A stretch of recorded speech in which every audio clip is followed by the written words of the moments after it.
Welcome to this explainer. Even seasoned investors can get a little lost in the noise of market jargon. So today, we're cutting through the clutter to decode the stock market's DNA. We are taking over 100 financial terms and translating them into a clear strategic masterclass for your ultimate investor's journey. Here is our roadmap for today.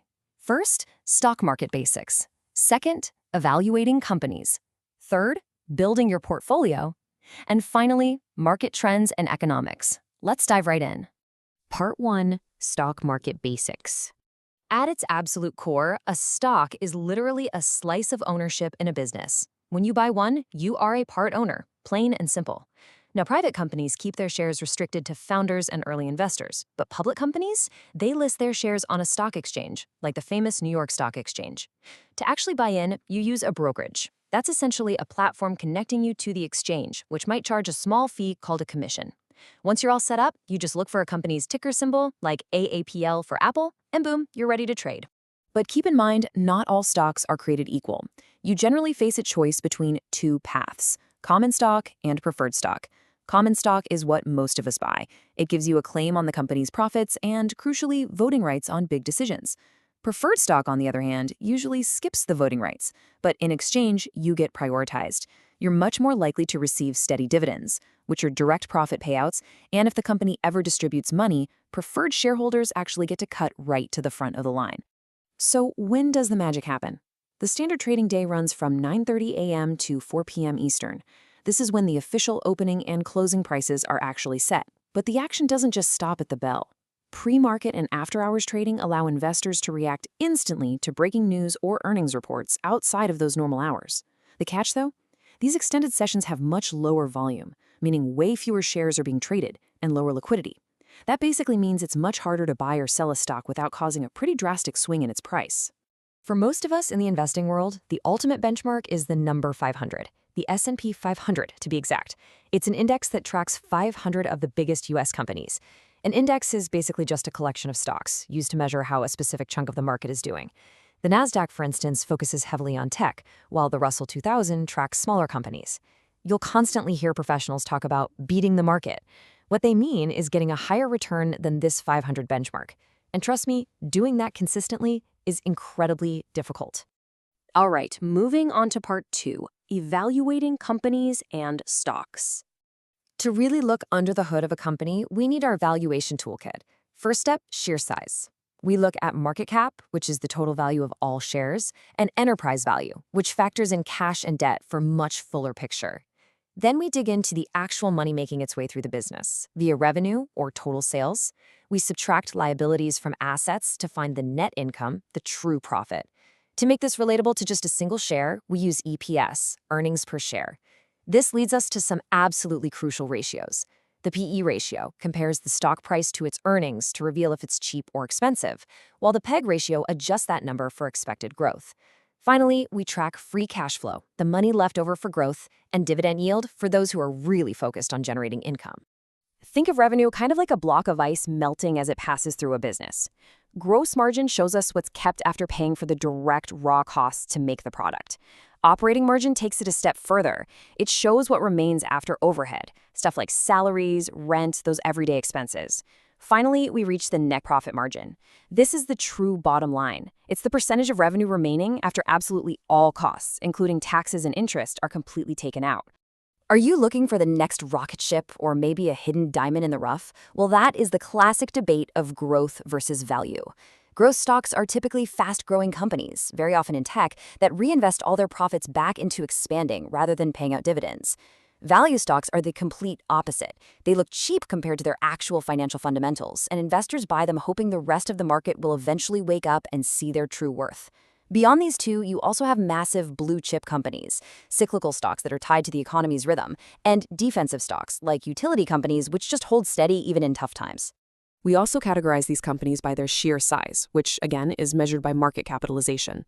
Large-cap companies are the titans, worth over $10 billion. Mid-caps sit comfortably between $2 and $10 billion, and small caps are anything under $2 billion. But you've got to watch out for penny stocks. These are shares trading for under $5. They can be incredibly tempting for investors looking for massive, rapid wins, but be warned, they are highly speculative and carry some major risks. Part 3, building your portfolio. You definitely don't have to risk it all on single stocks. Enter the ETF, or Exchange Traded Fund. An ETF pools money from many investors to buy a whole basket of assets.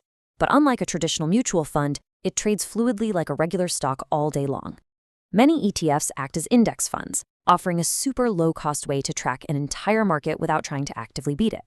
On the totally opposite end of the spectrum, you have hedge funds.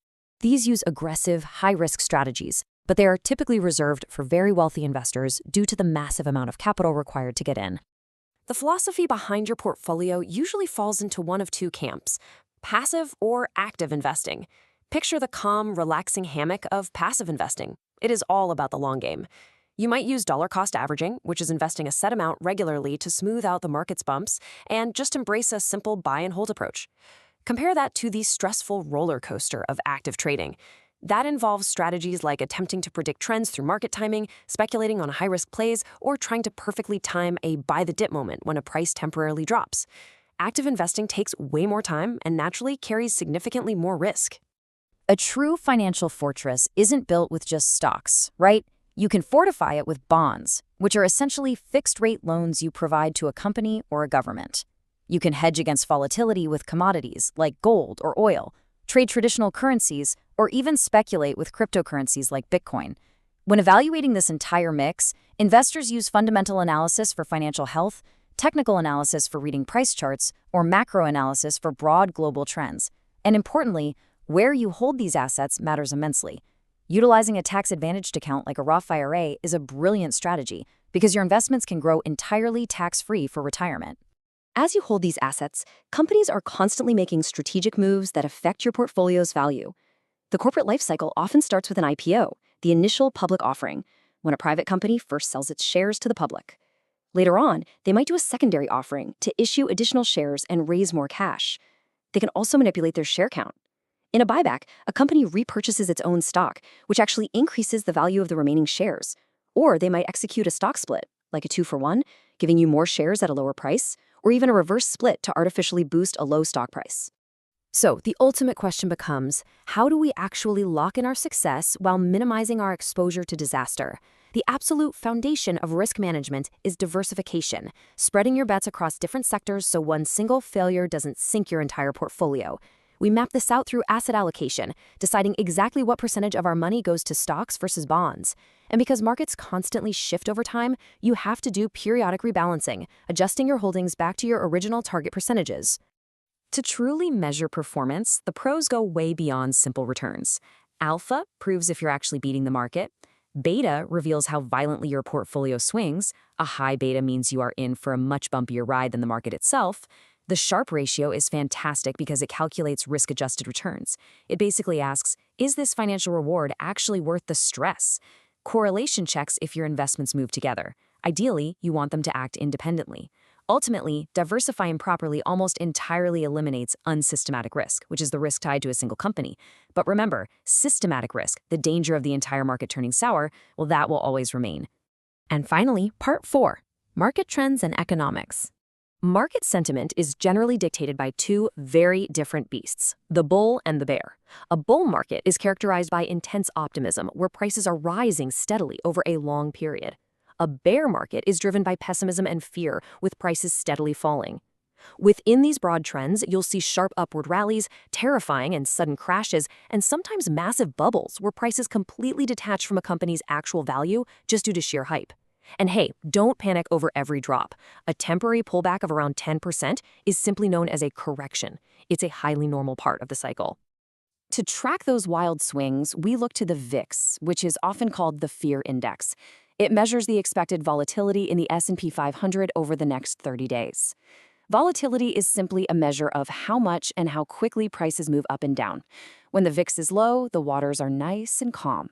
But when the VIX spikes high, it sends a crystal clear signal that traders are anticipating major turbulence and big aggressive swings in the market. Beyond the stock exchange itself, broad economic forces absolutely dictate market health. Take inflation and deflation, for example. Inflation is when prices for everyday goods rise, meaning your money buys less over time. Deflation is the exact opposite. Prices fall, which can severely slow down economic growth.